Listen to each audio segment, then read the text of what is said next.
Media literacy, basically the study of media, how we consume it, and the repercussions of that consumption. But media literacy has utility outside the halls of academia. We're so inundated with information that we can't assume that whatever we're consuming is being presented objectively, or that those delivering the messages are acting in good faith. Oh, why does it lie? It is up to us to make that determination for ourselves. Now, I'm just a normal dude. I have no credentials or proper education in the field of media studies, but this guide isn't made for those with expertise. It's for people like me. So here's 4 steps that I try my best to apply whenever I'm consuming media. They're both practical actions you can take and thought processes you have to keep in mind.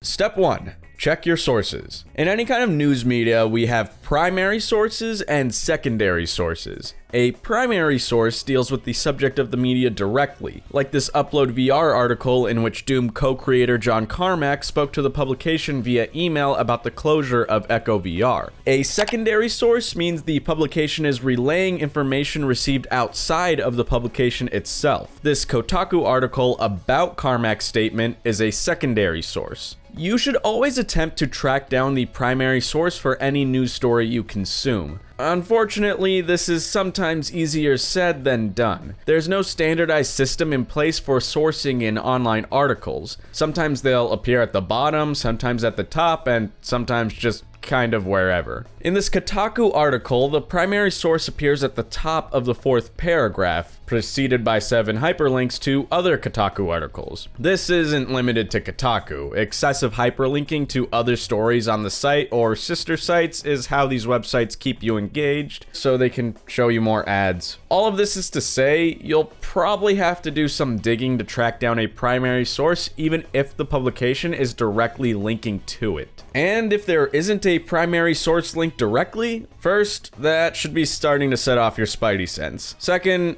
we have Google. You'll either find the primary source, or maybe you won't, and you'll just find the initial article you read or articles sourcing that sourceless article. If that's the case, maybe don't trust the information being presented to you. And that's just one form of news media. YouTubers sometimes link sources. All mine are in the description in case you're wondering, but sometimes they don't. The same goes for podcasts, Twitch streams, and Reddit comments. Yeah.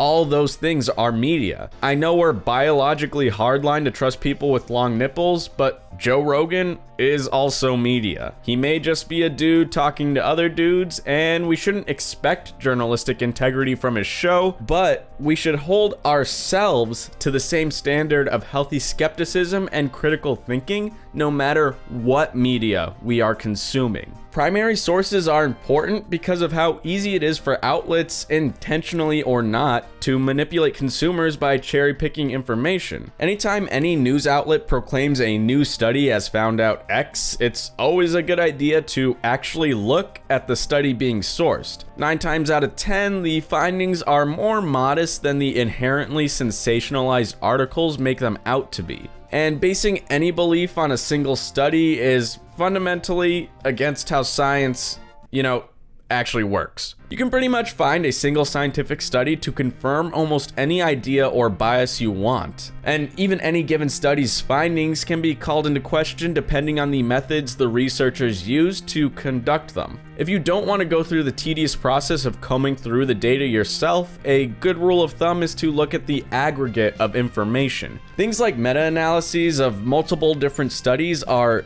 generally more useful for getting closer to the scientific truth than any one individual study. But beyond manipulating primary sources, there are other potentially more sophisticated ways people can use media to mislead. This tweet is a great example of how easy it is to present a certain message simply by being selective of how you present media. A quick Google image search and one can easily find images that flip the original tweet's intended message. Of course, not all media manipulation is this easy to spot. And not all those who present media are intentionally trying to deceive the consumer. Step 2.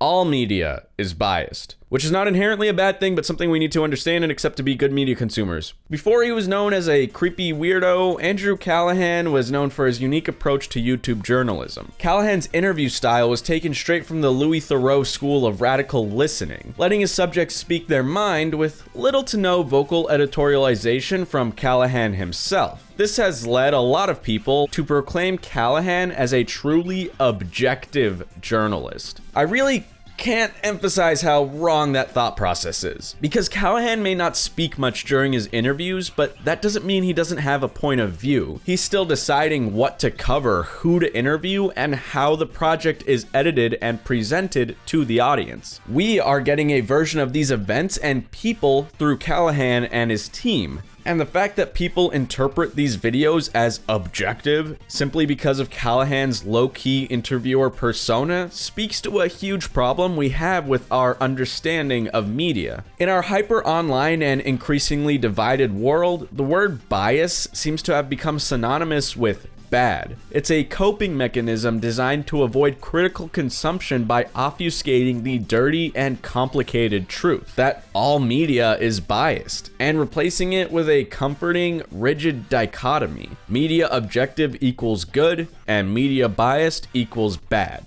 Me saying that something like Channel 5 is biased is not the same thing as me saying it's bad or doesn't have value as journalism. People thinking that this piece of media is objective is the bad part. Even beyond obvious biases like Fox News' slant towards conservatism or CNN's slant towards liberalism, there are more insidious, implicit biases riddled throughout all forms of media. You may think you're consuming a balanced media diet because you watch Fox News and CNN, but when you really take a nuanced and critical perspective of how media operates, organizations like Fox News and CNN have way more similarities than differences. For one, neither of these organizations really represent the most extreme ends of their respective ideology. Both represent mainstream American ideas of conservatism and liberalism. Someone may think CNN is on the far left, but you'd be hard-pressed to find a segment where Wolf Blitzer talks about Marx's labor theory of value. Both these media organizations contain certain assumptions that allow them to be mainstream in the first place and inherently limit what they cover and how they cover it. They're both explicitly pro-capitalism, have to be advertiser-friendly, and are beholden to investors and shareholders above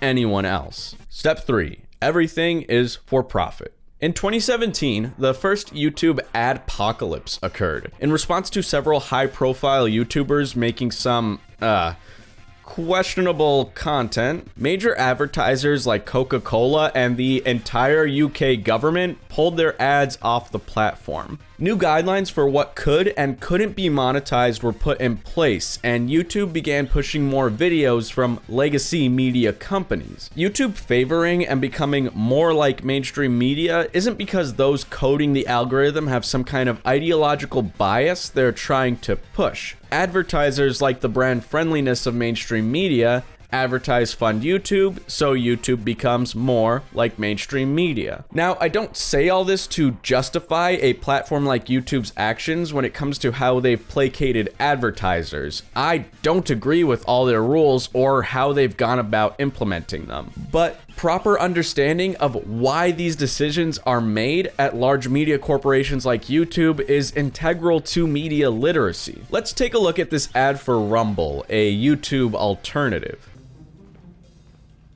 Hi, welcome to YouTube. Thanks, it's great to be here. I'm just gonna upload my video right now. Let me see it first. Oh, wow. No, you can't post that. Why not? I don't agree with that. Nope.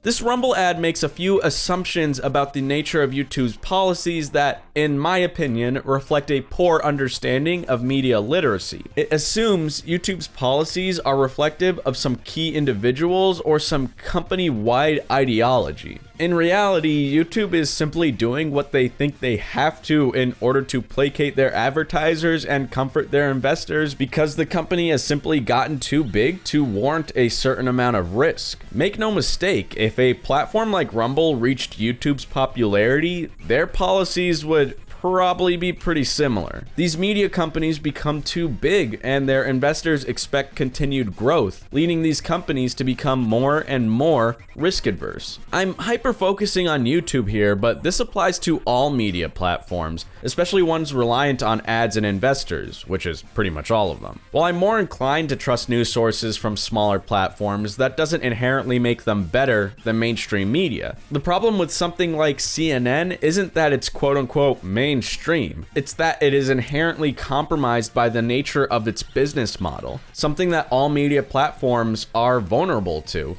From mega conglomerates to YouTube channels run by a handful of individuals, we should maintain the same level of critical consumption when we're watching all of it. Step 4. You are the product.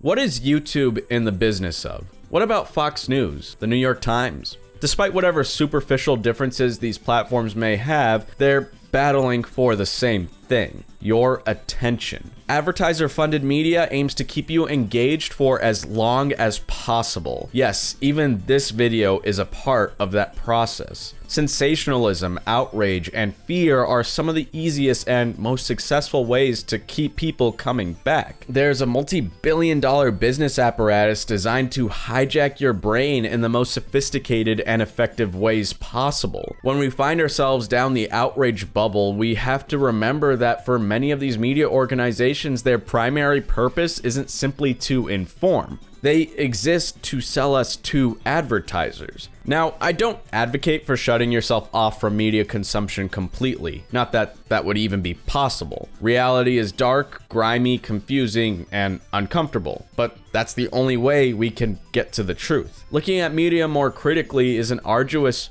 frustrating process, one that I'll freely admit I don't always do successfully. But I'd also argue that it is a necessary skill. There are a lot of bad actors that are banking on the media illiterate, and our only tool against that is our own ability to critically think.